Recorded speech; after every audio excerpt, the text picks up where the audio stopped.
Hello and welcome to another episode of Stream It or Leave It. Today I'm going to be talking about the show American Rust.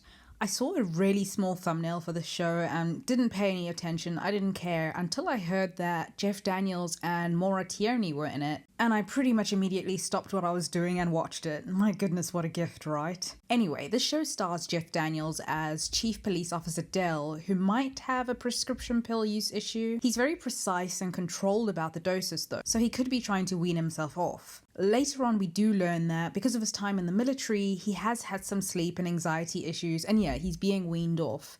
This was fascinating to me because the restraint it must take to do that on your own when you may have a dependency issue must be incredibly difficult, and I've actually never seen this shown on a TV show before. He does have a supportive doctor or sponsor type of friend who encourages him, so he's not completely alone in this. So Dell is kind of the mayor of this town in a way. At one point, a couple of residents are about to lose their homes in foreclosures, and during the auction, some of them arrive with guns and basically try to sabotage the auction, but they don't actually do anything illegal, which is why Dell doesn't do anything. Anyway, you can see that he sympathizes with the residents, and he's low-key glad when the sabotage is successful and residents don't have to be evicted from their homes.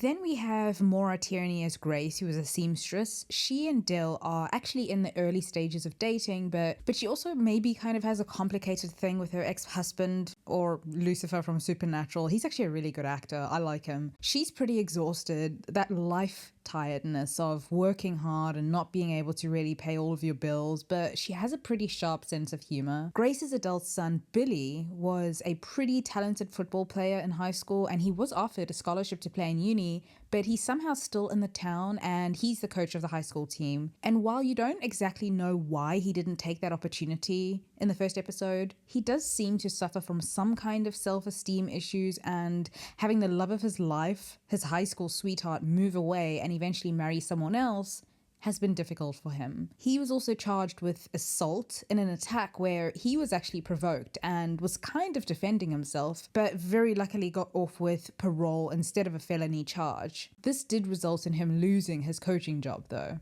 The fourth main character in this misery sandwich is Isaac, Billy's best friend and Lee's brother, Billy's ex. They're kind of reluctant friends because they would have been in-laws, but they do seem incredibly bonded beyond that. Isaac is having to take care of his elderly father, and he's a little put out by that, especially since he has to do it alone because his sister Lee has moved to New York and is now married. He seems to be going through a depressive episode as well, and at one point he goes and stands in the middle of a frozen lake and falls in.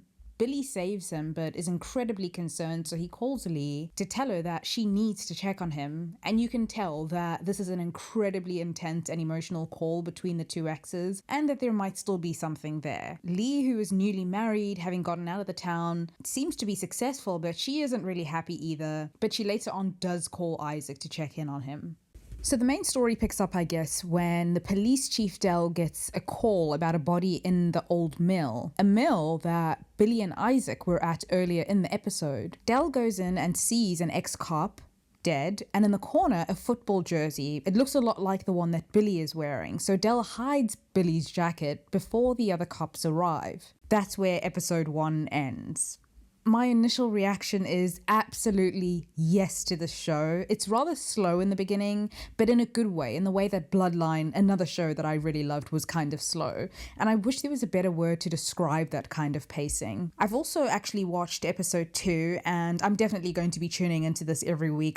I feel like I could enjoy this better that way rather than binge it. Anyway, if you like rather depressing shows about rather unhappy people who are trying to survive with a bit of mystery/crime thrown in, this is for you. And if you don't like any of those things, watch it for Jeff and Maura. Anyway, that's it for this video. Thank you for watching.